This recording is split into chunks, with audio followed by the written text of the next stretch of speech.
So welcome to How to Organize a Walking Tour. Thank you for joining me on a Wednesday night. My name is Taylor W. and I'm with Metro DC DSA. And I will cover first how to do this. It'll be less dynamic, it'll be me talking. But if you're here, you will learn how all the considerations you need to build a successful walking tour. So stick with me. But let's start with the purpose and agenda. Can move to slide 3. So yeah, we're here because you're interested in political education and want to connect it to some of the places in your community with their past history and current and future organizing. Move on. So the goal is to leave here in a much better place when it comes to starting outdoor political education event, especially walking tours. I want you to leave with the confidence that you won't forget about anything related to walking tour and know everything about it. There's no teacher-like experience, but I'll do my best. I should also say, by starting this training with the idea this is 100% based on my own experience, no one trained me at this. Feel free to wing it, feel free to ignore my advice. And this is the first training I've hosted, but don't write it off, stick with me. I think this training will let you put an event like this on the calendar with the confidence that there's not much that this training has overlooked. So stick with me. Next slide. And so the training will look like this. I'll start with why and how to do outdoor political education, then get really explicit about the responsibilities that go into planning an event. I split into 3 categories, which can track to like who handles a walking tour, about coordination responsibility, about content, supplies, and volunteers. But obviously you can do it however you want, and I've done all 3. So, no need to break it up. And stick with me for all of them because it's good to know everything. And so let's talk about the scope. I'm focused on walking tours because it's what I know and what I've been doing, but I've also organized rallies and helped with less dynamic political education events like a talk that are still worth doing. And so some of the same principles will apply, especially in terms of content. And then second, I don't want this to be intimidating. And it's just me talking for a while about some very granular responsibilities. But the goal is to give you all the tools right here and have the recording and slide deck and some other materials, including templates for some of the walking tour, like a flyer and some of the planning documents. I'll send you an email in the coming days so that you can have and use if you set up your own event. And so it's much easier to change text and invent things from the ground up, and I'll give you the tools to do that. So next slide. So we'll start kind of with the principles of outdoor political education. You're here because you're interested, but let's talk a little bit about the why and how that translates into planning. There's no out-of-the-box tour possible. I can't tell you how to pull off a tour on the history of racial discrimination in Normalville, USA, but these are general principles about outdoor political education. But let's talk a little bit about what got us here, at least in Metro DC DSA. I was in defund NPD, and there was a lot of virus around. It was cold. There's not a lot of sunlight. And so this is December and January 2020. Essentially high-risk direct actions had faded in frequency, didn't see people outside of it. And we're like, we need to get people together. We need to learn together, and let's do it, weather be damned, January 6th be damned. So did the first tour on January 30, 2021, just after January 6th. But the goal was essentially to bring our group together. It's a little different than the purpose of some of the later ones, which are on the next slide. We're going to move on. So I'm drawing on an experience from these 4 walking tours along with some other events, but for the most part, we did a walking tour of the policing landscape, which was entirely assembled by local organizers who were bored and cold.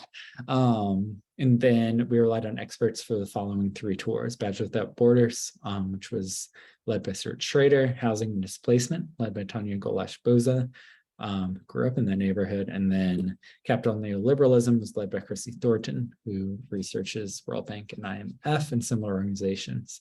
And so we put together these events, all had 80 or more people. And the purpose kind of shifted a little bit from engaging people who are already in the work to trying to bring new people into the work. But I think at no point has anyone been disappointed by walking tours. And that's why I want to hold the training to hope that we get more in DC and beyond. So let's go on to the next slide and talk a little bit about why we're holding things outdoors despite, volatility and weather. So there is something meaningful in connecting geography and places people go to the history and past or future organizing underlying them. I think, the coronavirus and other respiratory illnesses definitely made walking tours more viable even today as pandemic continues. I think, it's very much something that we think about. But walking tours can familiarize people with locations, connecting to specific things like policing, historical events such as labor strikes that could resonate with struggles today, and much more beyond. I'll say that our first walking tour visited the Fraternal Order of Police's local headquarters and may have said some negative things about that union and policing in general. This inspired one of the tour attendees to organize his affinity group to protest at the same building during their board meeting, generating news coverage, and led to the firing of their treasurer, who assaulted one of the protesters and caused waves that would not have been made if they didn't know that this is where the police union was. Some ways by visiting somewhere, you're hanging a protest here sign, or, leftist history is connected here. And I think, there's very much something to that. And then second, I know I will be talking at you for the coming minutes. Stick with me, but the best learning doesn't happen over PowerPoints. I think it's much more dynamic, involves socializing in between. There are walks in between stops that people can connect with. And the best learning is often with the architecture behind you in the space where it happened. And the best training doesn't happen over PowerPoint, but I'm very excited to be with people from all over the country today. No way to do that but PowerPoint. So next slide. So let's get crass. A walking tour is never just that. I mean, it is, but it's always more. Be upfront about what you're trying to do. Are you recruiting for your organization, supporting a campaign that's trying to change the world, build relationships, or just bring existing members together? A good walking tour should do all of that, but you should know what you're prioritizing in order to select the topic and kind of allocate the work. Think through some of these lenses. If you want to bring an existing group together, you can choose a location close to where people live, prioritize the happy hour venue, etc. If you want to bring new people out, you can choose a very accessible central location and have a theme that intrigues and welcomes. Capital of Neoliberalism did that very well in DC. So definitely got more people than the other ones. So if you're supporting a campaign, you can choose locations that would be appropriate places to protest at, or that would generate outrage and interest.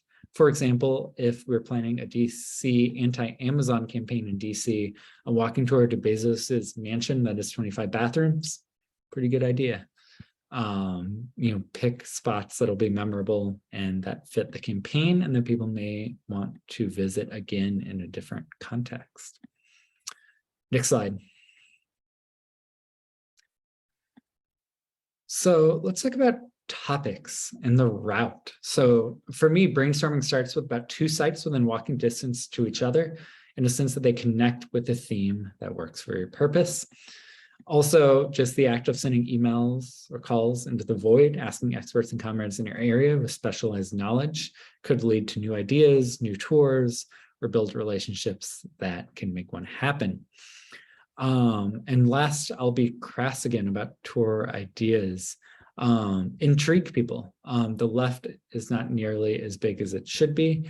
The socialist and abolitionist left even smaller than that. Bring people in, and I found ways that put a theme that intrigues people, have a dedicated theme, but also even if you are doing pretty hardcore theory and making interventions in it, you don't have to let the title and advertising material reflect that. Bring people in, welcome people in, and definitely don't neglect thinking about coalition partners. Like if you're trying to build relationships in the community with existing organizations, definitely think about themes and bring them in early to make sure that you're building something that works for them as well. But next slide, let's think about, get specific about planning a tour, at least the principles of that. We've always held tours on Saturday.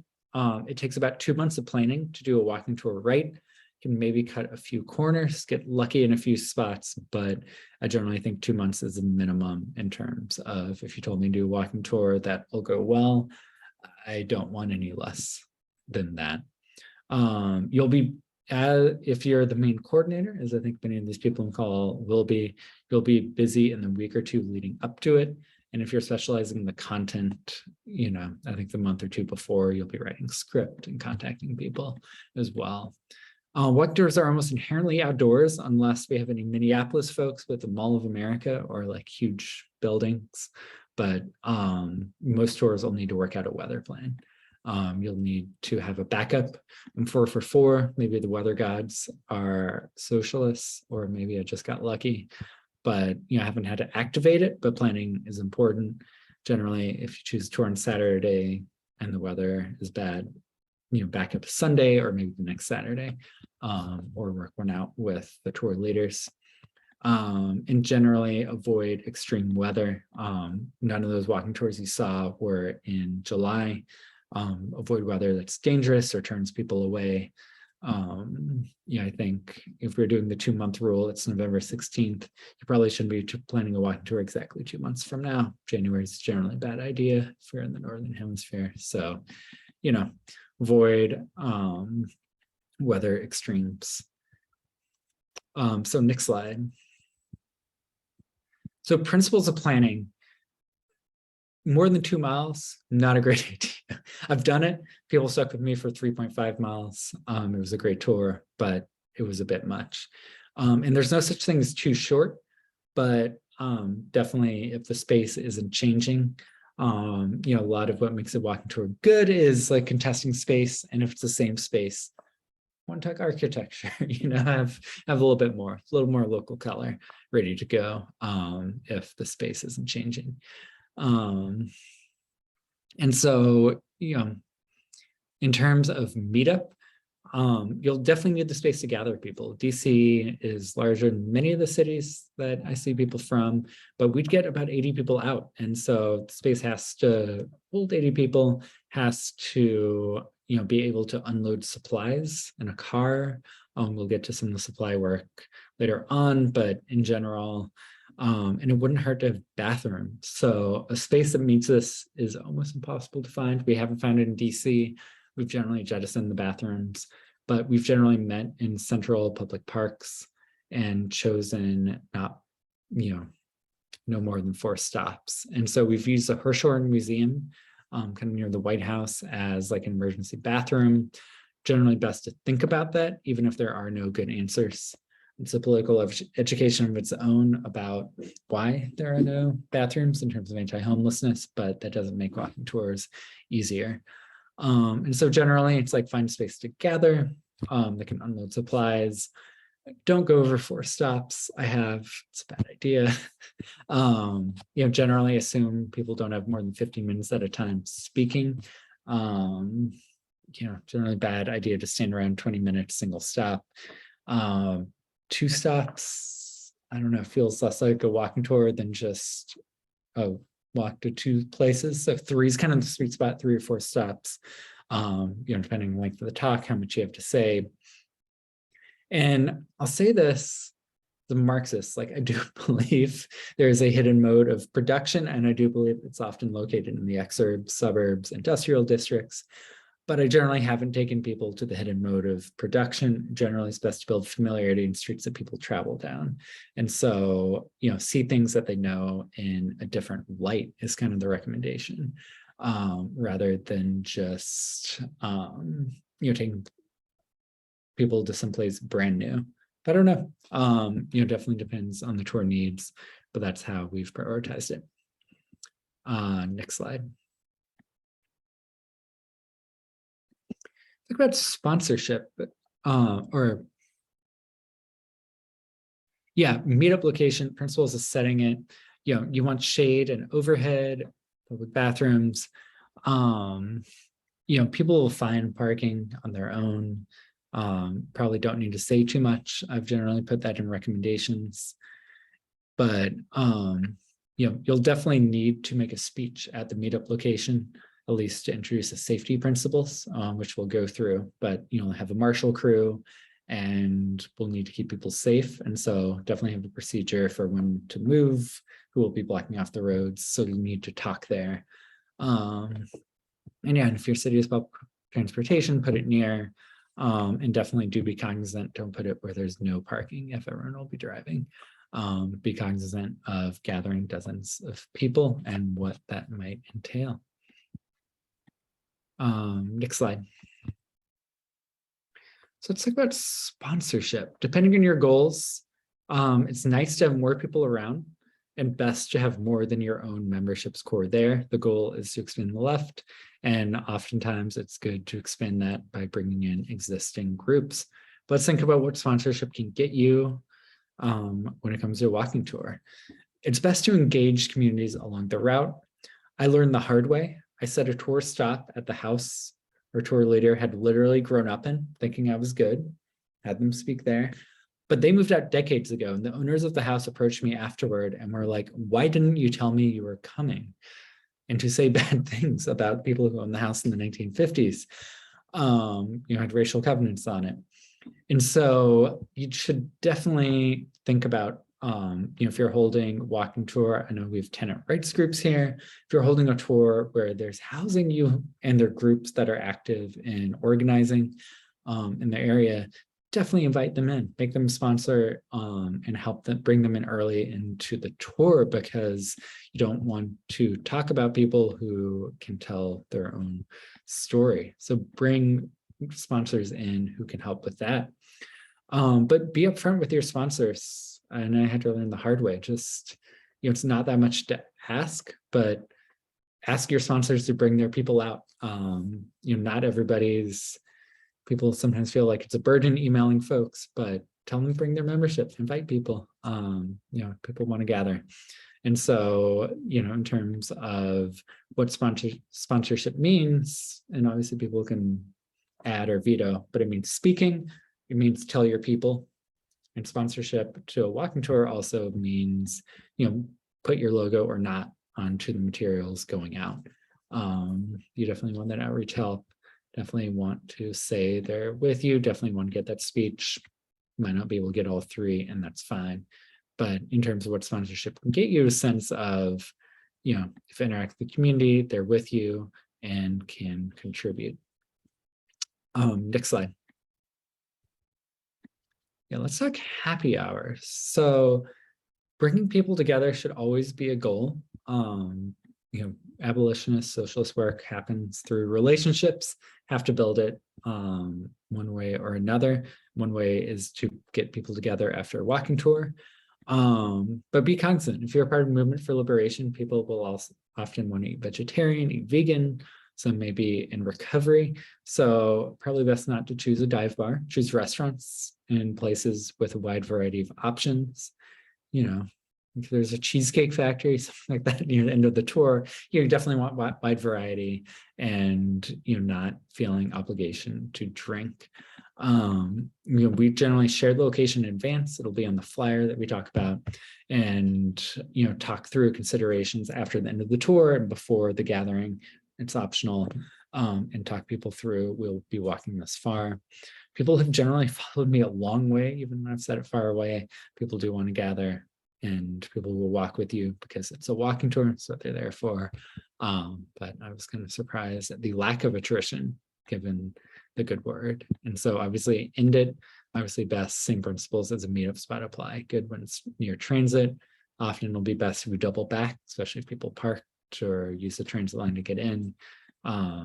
It's nice to end a tour near where it began. If that can't happen, at least choose a spot where people can easily navigate around after.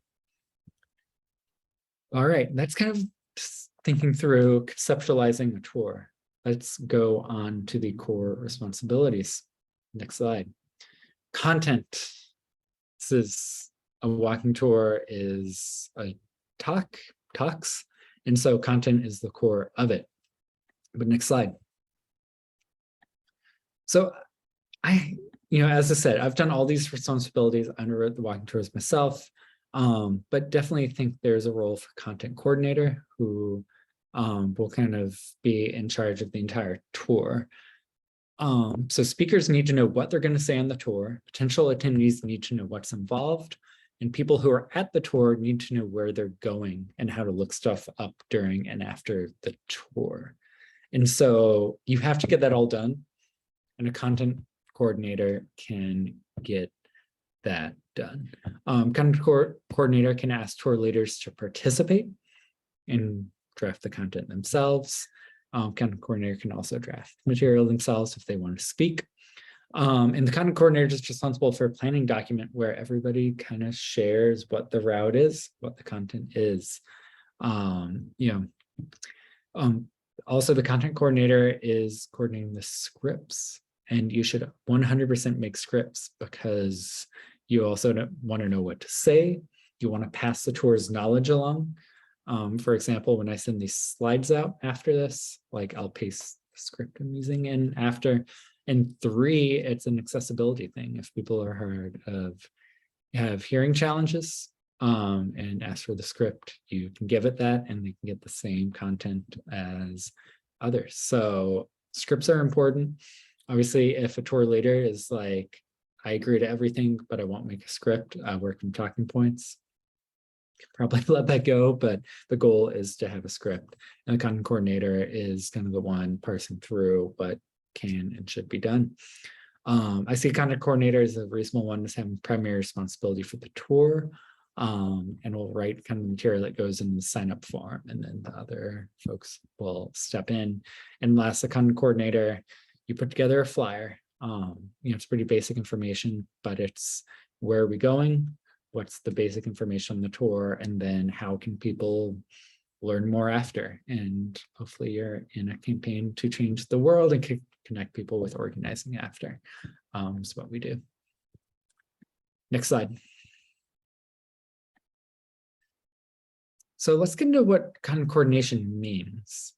You have to get people to speak. Could be you. Don't recommend it unless you have more free time. But you're the one kind of initiating the tour.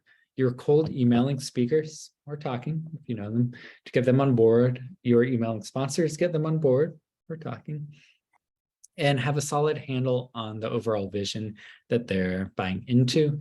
Probably have at least 2 stops in mind when you start that general area in mind, when you start that outreach, and you'll be the one framing, adding, and adjusting content based on what your tour leader and others participating say. I have the content coordinators being responsible for distributing information on the tour. Like, you know what's going to be said. You're the one who got speakers to buy into the vision. So therefore, you should probably think about like writing up a paragraph and putting an email to send to a list of people who may be interested. So you're also the one getting the word out. So we're lucky in DC that we have a newsletter that kind of serves as like a general leftist hub, gets the word out pretty widely. But if you don't, you may be the one finding email listservs and posting things on bulletin boards. And as content coordinator, you'll know how to frame that.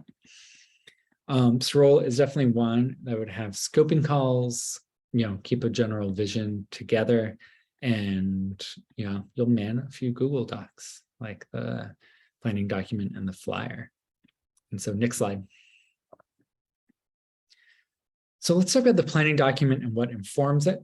This is one of the things you'll get a template of, but what goes on there gives you the entire path to the tour.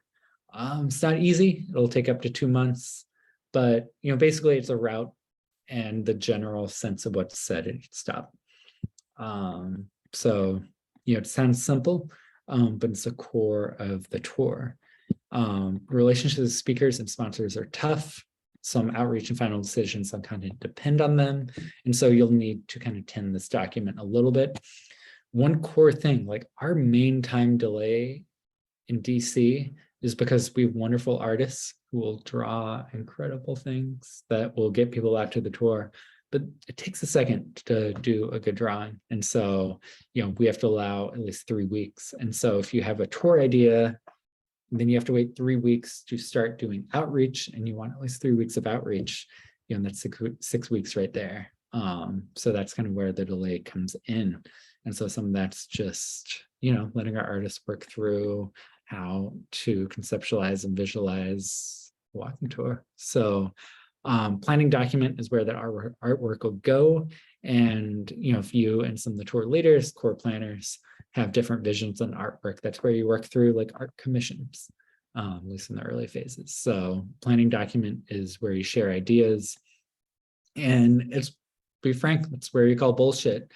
Like you have the route down on the planning document, and planning document is like, people look at it and are like, I don't think people will walk between those buildings, like it's kind of industrial there, street's not safe, or like, I don't think people will want to show up if this is framed. And so it's where we call bullshit on each other, but because you can all see it at once. And so planning document has that virtue. And so, it's where you check each other, and also where you get buy-in. If you think the tour can work, see it on paper, see the route on paper, think it's good, go forward. So next slide. So scripts. So, generally you should be engaging people who know the territory, are experts. If you're building tour from the ground up, you'll probably want to allow more than 2 months for research. So let's talk about scripts. If you ask someone to speak, scripts are their deal. You don't get to tell them what to say, but they should definitely reflect the general theme and direction that you share in your scoping call and the vision. But scripts are better to know what you're going to say and get to the type of relationship where you can make comments on each other's scripts without changing it. For example, the reason you share scripts in advance is to say, so your talk mentions the Volcker shock without explaining it. Can you explain the Volcker shock in a few sentences? That's the type of note that you put on a script. That's why you share it in advance. And, for example, you can also say, hey, I cover the mayoral election of 1982 later on. Do you mind skipping it here? That's the type of comment you want in scripts. Can't tell tour leaders what to do, but you can put comments like that in, and hopefully get the type of relationship in your scoping calls where you can do that. And so the purpose of having script is, one, that you don't stumble. It's bad to wing it. But two, we got requests for the neoliberalism tour to repeat it. And so scripts allow you to be able to do that. It was led by Chrissy Thornton. I will be, if we repeat it, I'll be a puppet, saying her words, acknowledging her words, but it allows for repeatability. In the same way, Christy could take her students from her university and cover some of the DC local stuff that, our organization covered. And so there's a script and she could say it. And so the script allows for repeatability, allows for not screwing it up. And also you could practice it and know how much time it takes. You don't want to take more than 15 minutes, trust me. So, you practice script, it's good to have them. I've generally done it Google Doc, share just between the people who are speaking, people underwriting the tour. But a good script does two things. Obviously, it's the history, it's the theme while you're there, but it connects a little bit to the space. Like it's a walking tour, it is not a Zoom. You should mention the architecture, mention how the space makes you feel, mention obviously the contestation of the history over time, but do not ignore where you're at. It is wonderful to lecture about neoliberalism. I can do it all day. I love hearing it, but but definitely do talk about the architecture, talk about past protests, talk about things that happened in that space or nearby. And architecture is a great way. Contested history, and I'll get a little bit about the research in a second, is another way. But a good script could not have been delivered at a podium. And then also make an ask. It's a little crass, but our tours are very explicit about connecting with organizing. It was, we will connect the 2000 World Trade protests, 2020 George Floyd uprising. We'll connect it to opportunities to literally protest the IMF the following month. We'll connect it to a hearing on the police budget, which in DC is the most per person of any city, and there are a lot of federal police here too. It's absurd. So, be crass, because the left is not nearly as large as it should be. Walking tours are one way to build it. Next slide. Won't dwell on research. Hopefully you're asking people with existing knowledge, or you love the idea so much that it flows naturally and you don't need a slide, but you can create a shared research document between people working on it. And also it's fun to do. Make sure you Google and put into some of the main databases, like your main paper of record in the area you're doing the tour in, and then one of the larger academic databases, whatever your library gives you access to, is kind of the way to go. Make sure you aren't neglecting some of that, and that if people ask questions, a little bit about the contested history of that area. We're on stolen land. We are not, there's no morally acquired land out there. And generally things have interesting histories. Research should dig it up. This is kind of the minimum threshold if you're choosing an address. So don't neglect that little Google search of the address, building name, plug in however many names or addresses it could have. And obviously this is a great project. If there are people in your organization who are bright-eyed, bushy-tailed, willing to work, research is a good way to channel that energy in advance of the final week of the walking tour. Next slide.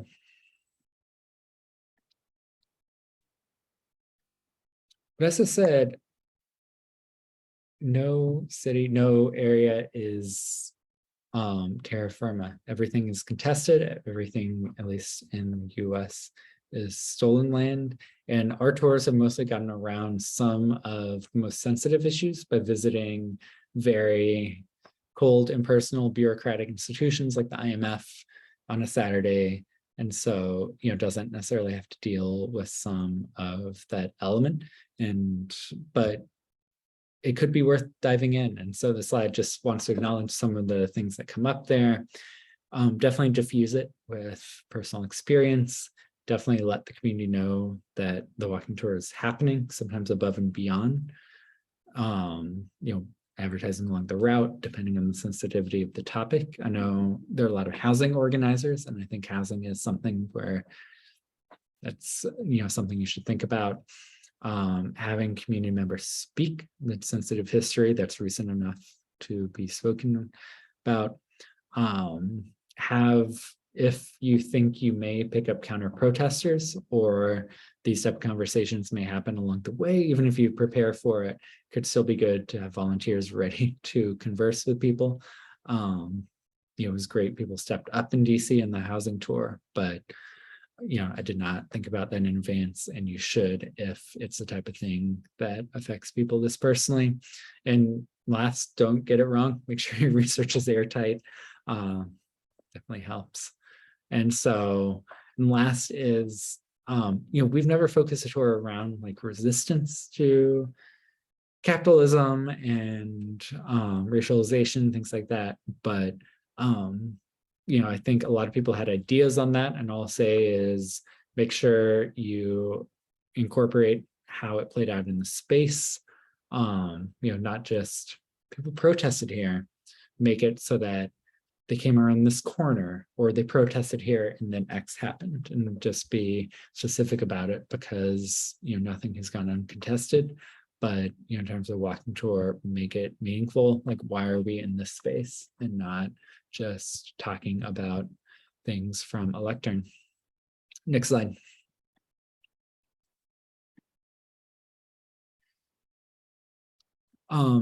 We need to talk handouts, last but not least, because it kind of anchors the tour. It's not an absolute must do, but if you've been to one of our walking tours, you've gotten a trifold handout, and maybe you have one today if you're in DC. The handout did everything listed on the slide because it's about previewing and reinforcing knowledge and giving people a place to go after, both literally to the happy hour, but also to buy a book, to get involved in organizing, to attend the next walking tour, etc. We have a QR code through Linktree that, I'd say about 10 to 15 people use each tour to attend events, join the organization, or just buy a book, buy the book that the tour is based off of. And we want to channel the energy. We are highlighting past injustices. We're saying where things happen. We want people to channel that energy into something, and the handout gives that. But also, from a blunt way, it orients people. Like, the address where you're going next. You can use the bathroom, take a call, drop off the tour, guide your friend. It puts the time we expect to arrive to a place and the address. And so, like, literally, where you're going. So, it's not a zero amount of effort. It's actually a decent amount of the cost in addition to supplies, because we use a union printer. So we'll get into that in a second, but it's not a non-zero cost, but we think it's worth it. And it's a way to highlight the art.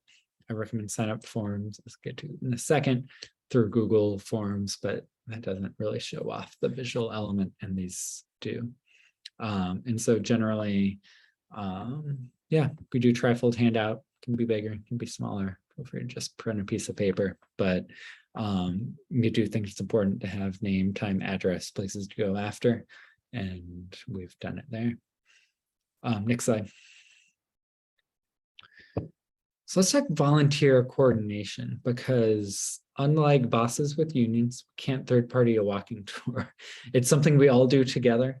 In an 80-person walking tour, I'd say 35 or so are volunteering in some way, and it's not some way of just making people feel involved. It's because to get a large group of people around the city, we need people to step up, and there has to be a way to get that happening. So let's take a sign up form. Next slide. Sign up form kind of anchors it all. First tour we did without one, and luckily we had a very organized defund MPD work group that could put together roles, but without that, a very active and large work group, sign up form is what gets people. And so sign up form, we need folks to step up to be safety marshals. I'll go through all these roles later on, so won't dwell here, but the tour can't go on without some of these roles. Even I saw some smaller cities on here from people here. Even if your tour is smaller, you'll still need to think about a few of these things. But the most important thing is keeping people safe. Like I'm setting things outdoors to spare people the pandemic, like keeping people safe there, but automobiles are one of the most deadliest things out there. Like, the act of gathering people together is moving people around space. Cars are going to be by far the biggest threat. And the same people that keep people safe from cars are the same people that can keep people safe from counter protesters and police. And so safety marshals are there. It's one of the most important things. And so, we also have supplies, also have sign-in team. I see in the chat about the bike marshals are incredibly helpful. Bikes are incredibly valuable. I haven't put that on the form. Don't be like me. You should say supply marshal and then have a check mark on bike and find a way to get that into the form. But essentially, people, it's good if people signing in.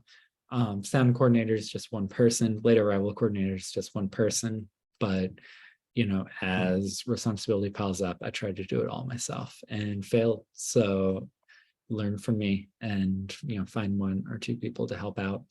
And then last is, we'll cover, but essentially the sign-in form, both takes contact information to bring people into the tour, contact them after, but it's mainly to get people a day of, but also accessibility. It allows people to request accommodations, thinking especially in regard to, it's like limited mobility. Do people, if there's a long walk, do people want to take a car, taxi? Do people, are people hard of hearing and need either to see lips or to have the sound turned up?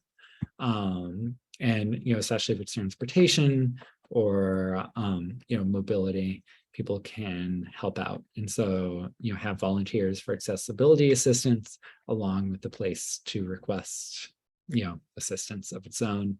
In general, walking towards the core is someone talks and you walk around. And so, definitely, can't accommodate it's like, I think if we are trying to expand to communities that are hard of hearing, would hire a translator. So, and something to consider depending on the area and type of outreach you're doing. But, there's some things walking tour, the core of it is walking around, and, we do have amplified sound. So, trying to deal with sound issues there. And none of these roles, so volunteer coordinators, very much as you get closer to it, and especially the hour before it happens, that's when the volunteer coordinator is most busy. Volunteer coordinator gets everybody there early and makes sure they have a role. So next slide, and let's talk a little bit about how they do that. So emails, got to add people to a calendar invite. The same way that you were brought in the tour, you have a calendar invite. I take it from the form and manually just copy paste emails into a Google invite. It really helps. It means once you sign up, you actually see something and it reminds. So make sure it goes there. Don't abuse the email. It's a matter of trust. Try not to contact people too much before, but definitely 2 emails before, add to the calendar invite. And it's also a matter of trust. If you add them to the calendar invite, for the love of God, do not make it open. Do not allow other people to see. Have better security culture there. Phone number is for volunteers. Make it mandatory, because the way I confirm volunteers is, hey, can you do this? And it's via text.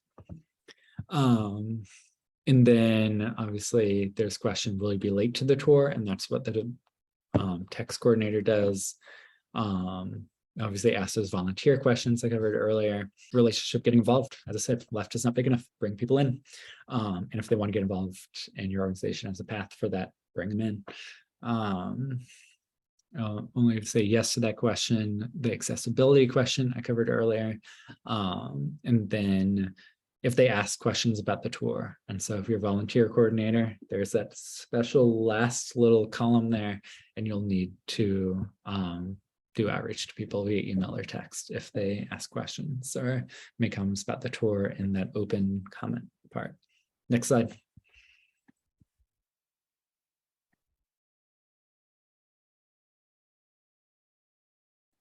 All right, so accessibility and accommodations. So essentially, we ask people in the forum and ask people to sign up and assist on it. As a baseline, the walking tour involves speakers using amplified sound. And so, if someone's unable to process information that way, we hope that the tour leaders are able to deliver scripts that we can print out. Hope that the sound system can be turned louder. We have what we call the half-mile hailer at Metro DC DSA. And so you're good till a half mile. And also speakers can make their lips visible to help them be understood.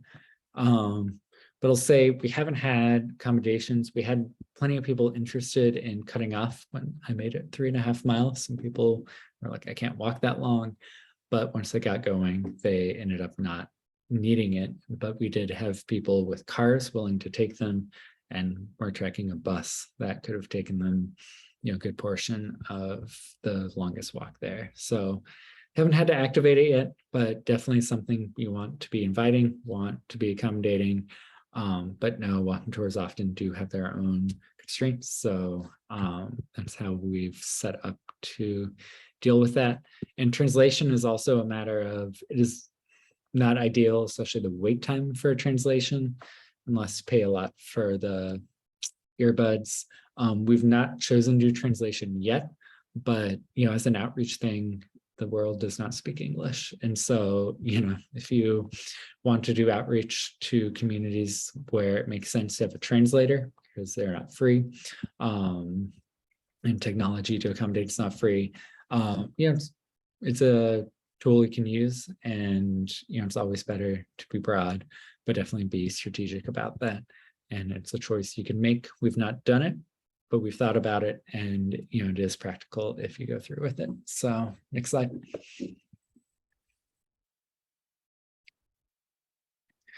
And so let's talk about how to process everybody signing up, because volunteer coordinator, if someone signs up, says they don't want to volunteer, they do need to get on a calendar invite. They do need a few reminders, don't get me wrong. But volunteer coordinator needs to be able to look at it all, and so volunteer coordinator should be someone known to you, shouldn't be someone off the street, should be someone who should be someone trusted, able to look at all signups. In general, only people who should see the form are the contact coordinator and volunteer coordinator, and the list of signups shouldn't be visible to anyone else. And so for tracking volunteer tasks, which is most of what they have to do, is keeping a roles sheet separated by volunteer task that you saw on the first slide, and whether or not they responded. I do a Word doc, it's a little sloppy, you can make it a Excel, but essentially it's, have you done outreach to them? Have they confirmed or not? And so you can see by category how many people you have doing things. It'll be the most active in the hour or two before the tour and over text in the 2 weeks. People have to sign up if they volunteer. So volunteer coordinators much more as it gets closer to the tour, especially just before it starts, the day of. And then sometimes I create a calendar invite the hour before the tour to make sure the volunteers know to show up and they aren't relying on the same invite as everyone else. One annoying thing that I do, because I'm a nut, but I'll just say, I think it does help, is every few days transferring signups from the sign-up form to the calendar invite. Calendar invite gives people an anchor. It's needed. I think the volunteer coordinator is the best person to do that. And so I sign on to get the email reminders through Google. Like I do Google sign up, and then Google form, I ask them to send me an email whenever someone signs up, so I know when that's happening. It's annoying, it's administrative, but people don't always remember what they sign up for, and so it's important to do that. And then last, volunteer coordinator will need to train people for all the roles, and I'll give you that information in the coming slides. So next slide.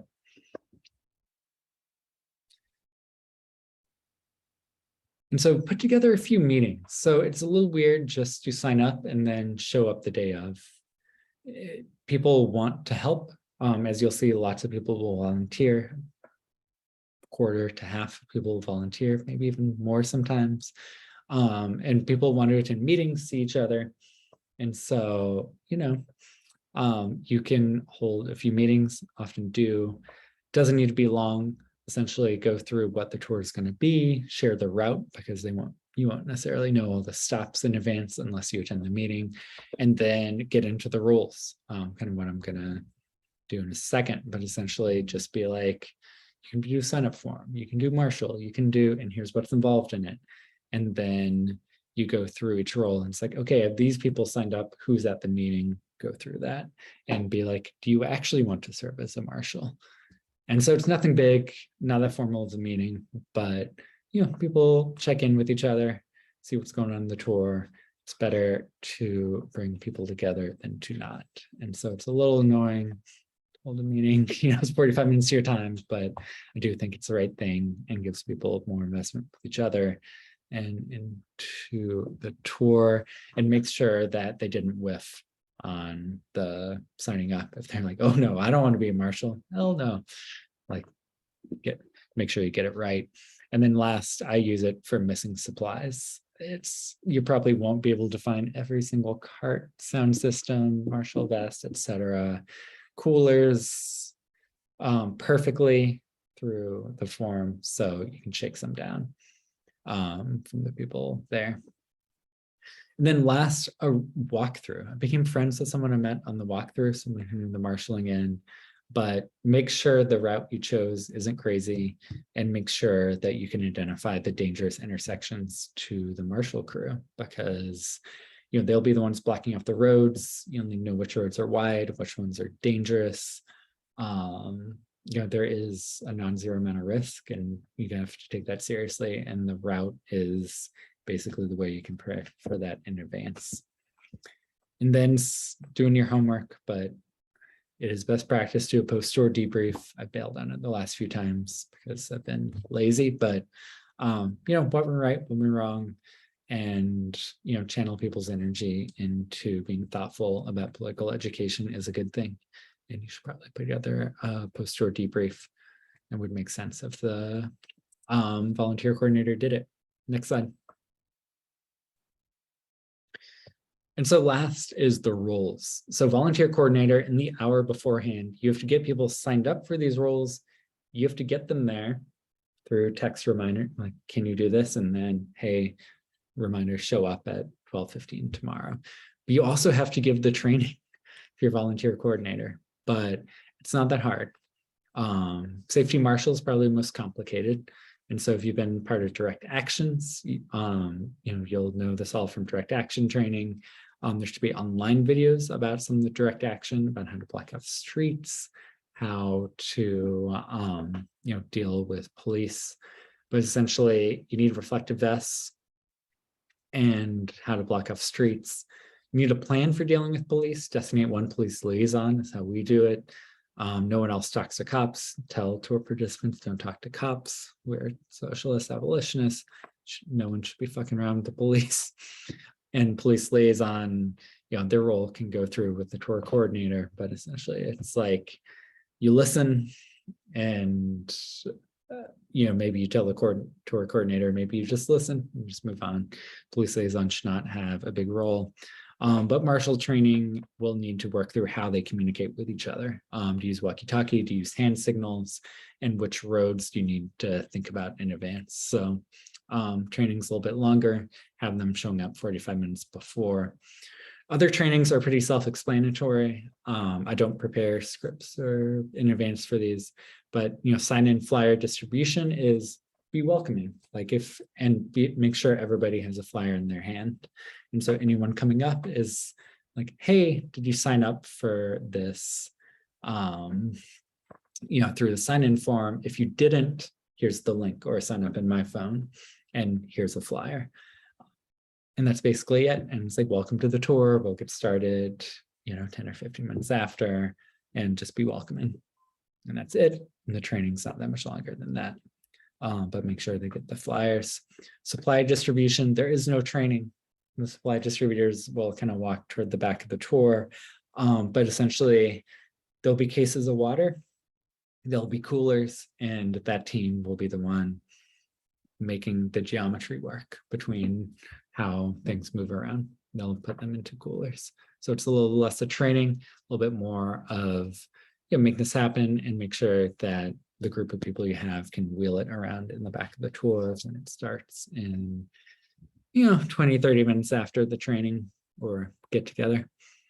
And then sound system, there should be one person carrying the speaker or wheeling the speaker around. But you'll need to do a sound check with the people who will actually be speaking on the mic. And so about 10 minutes for the start time or so, you can start working on volume. Every mic is its own special snowflake, very unique in terms of where you hold it. Just work out where you hold it, and maybe work with each other to give signs about hold the mic closer, take it further away. Pretty self-explanatory. Then last is in advance, the volunteer coordinator will need to print out a list of phone numbers of people who are like, I'll probably arrive late. Please text me where the tour is. And essentially the late arrival coordinator will need to text them. Probably group text is easiest, but they can also text individually. Probably won't be that many people.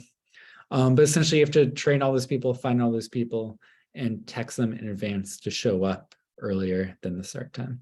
So decent amount of work, but other than the marshals, everything is people can figure it out talking amongst themselves. Next slide. So last but not least, supplies. So if it's a short tour, small tour, can maybe get, or if the weather's absolutely perfect, you can maybe get away without having food and drink, but I don't recommend it. Next slide. So it's good to have food, water, and other supplies on hand. Our Capital Neoliberalism tour had about 115 people. People will want water, people will want Gatorade, people will need snacks. And so, yeah, and people will be out there for a while. So, you know, generally during heat and sun, people will need Gatorade and water. And so in terms of estimating things, supply coordinator will need to estimate. And so, you know, I'll say we've had very good turnout. In general, if we have attendance above 50% of the signups, which I'm not sure it's the same number of people. And when we started getting people use the sign-in form, it ended up not being the same number of people, but you know, we get between half and 2/3 of number of signups. And generally we look the Wednesday or Thursday before, kind of when you'll buy the supplies. No reason to have a bunch of bottles of water in your house early. You generally buy supplies. We take the number of people who signed up then and buy for that. Generally, you'll have a little bit of extra, and plenty of people will sign up before, but the people who sign up after, or people who sign up after, will be counterbalanced by the dropouts, people who aren't able to make it but did the sign-in form. And so generally buy people who are sign up form, buy for that number of people. Some people might drink 2 bottles of water and it's fine. And so all I'll say is, you may be able to tell from the reminders I sent you here and calendar invite, I do hustle a lot to bring people out. And yeah, like if you hold a winter tour, hot chocolate, hand warmers, definitely don't dwell too long, but you can do it. And definitely be, it's why you don't buy supplies until a few days before, the weather. Next slide. And so supply coordinator, I broke it out, but basically it's a very separate task from volunteers and very separate task from content. And so you'll need to get everything for the tour. Should probably be someone who can do it themselves, because you'll not just need food and water, you'll also want carts, and you'll also want those vests and the sound system. And so supply coordinators should be able to pick all that up. Generally, it's a car type of job or someone who's accessible to some of the existing supplies if you have vests and sound system already. And it's very much days before and after the tour. Supply coordinator don't really need to think about anything until like, Wednesday or Thursday before the tour. You may need to track down at least where the vests and existing supplies are before then. And then you do a big run, grocery store, and pick everything up. But one reason why I broke supply coordinator out and its own separate job is plan after. This is something I neglected and learned from past experience. Found myself at the end of the tour with carts of people who lived very far away, who left very early, and just like, so supply coordinator, if you get carts, if you get coolers, if you get sound system and vests, should have a plan to distribute after. Ask everyone who brings them. It's like, thank you for your help. How can I get them to you after? And then worst case scenario, you do it yourself. You stuff it in your car and do it yourself. So this has been me. I've done all these roles all the time, but definitely supply coordinator, this is their duty. And so next slide. And yeah, let's get tangible. This is one of the last slides, but we had 128 signups going into Friday for the housing walking tour. And so, yeah, we bought 96 water bottles, 36 Gatorades, 75 chips and Takis, probably overbought in the salty snacks here. So, oh, wow. But yeah, 3 coolers, 3 carts, at least 2 of the carts were big. 2 of the coolers were big. 6 bags of ice probably could have been a little bit more. Definitely remember garbage bags and paper towels. Yeah, that's just our estimate. Probably can't underbuy in terms of water when it's hot outside. So, and as long as the plan for doing that after has people who can take it after, bottles of water will always be useful at left events. So, someone has a storage space, don't be afraid to overbuy. Next slide. So let's bring it all together. So this will be a refresher, but hopefully you're thinking about walking tours and thinking, because you've been in the store, it's more tangible than it used to be. But next slide. So this is not the full list, and I'll send you a full list of tasks to do. But in terms of like more than 2 months out, which is probably the stage that you're in, unless you have an event that's on the calendar or about to be, but like email some potential speakers, put together 4 or 5 good sentences that have, hey, I'm doing this. I saw you do X, and I'm thinking of a walking tour that does this. You would do X. It's like, can we talk sometime in this week? So like, yeah, 5 or 6 sentences, just speaker. Or if you have a standing in-person relationship with them, yeah, pitch it in person. Talk to your organization's leaders. I assume you're here because you're with an organization that wants to do a walking tour, but double check, make sure. Definitely don't want to take away from organizing work. Definitely want to make sure it supplements and enhances some of this. Like walking tour is not liberation, but it can be something that leads to it. But make sure it's on your organization's path. Set a date for the tour based on you and the speaker's availability. So like, find a coordinator, that other volunteer coordinator and content. It's like 2 of y'all and the speaker. And it's like, okay, we're free a Saturday, 2.5 months from now. Just be like, okay, tours then. Be decisive about it. Set the date early, and just run with it. Like, don't do it around holidays. I don't know. But then 2 months out to 1 month out, definitely want to start thinking about the route and narrowing things down. Definitely have a strong enough theme to commission artwork. Like you can change the title, but you can't transition from housing to policing. You have to be kind of on a track. Doesn't mean you know where the train is, but be on a track. 2 months. Draft the sign-up form, but don't need to release it yet. But get down all those volunteer rules. Saw something I was missing, edit the form. And then organizationally block it out.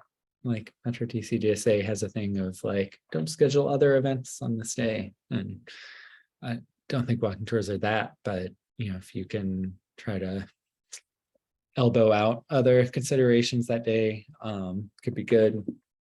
And then feel out potential sponsors and collaborators. Especially ones that would have a more substantive role planning, participating. And then this is also where you think about happy hours. You should have the route in a pretty defined area, even if it's not the exact order or exact addresses. You should at least know the neighborhood 2 months out to 1 month out. And yeah, reach out and make sure you have space, because I'll say it's hard to do outdoors. Way to keep people safe is outdoors, and good outdoor space that is convenient to places that have a sordid history of, or positive history of leftism, but sordid history of anti-leftism, it's not always there. So do that outreach 2 months out to 1 month out. Next slide. So yeah, let's talk about the month leading up, because things start to get a little real. Definitely want to start sharing, have the flyer almost done. Definitely want to have the scripts ready. Want to encourage sign up. So 1 month out to 2 weeks out is very much a get people to sign up for the tour. Let people know about it. It's hard to plan that much more than 1 month out. But once you're within 2 weeks, it's kind of like, shit, I already made plans. So this is where you really want to get people in. So go live with the sign up form, calendar invite, make sure people know about the tour, excited about the tour, and get them there. 2 weeks until 5 days is kind of an ambiguous time because you should have the flyer script mostly done by then. Content's not going to change much. So where you're holding volunteer meetings and contacting volunteers initially about you signed up, you still come into this tour, you walk the route, make sure it's safe. And then 5 days out until day of, a little bit of a scramble. Don't get ahead, but yeah, you got to pick up the stuff, supplies, and the items you need to keep people safe.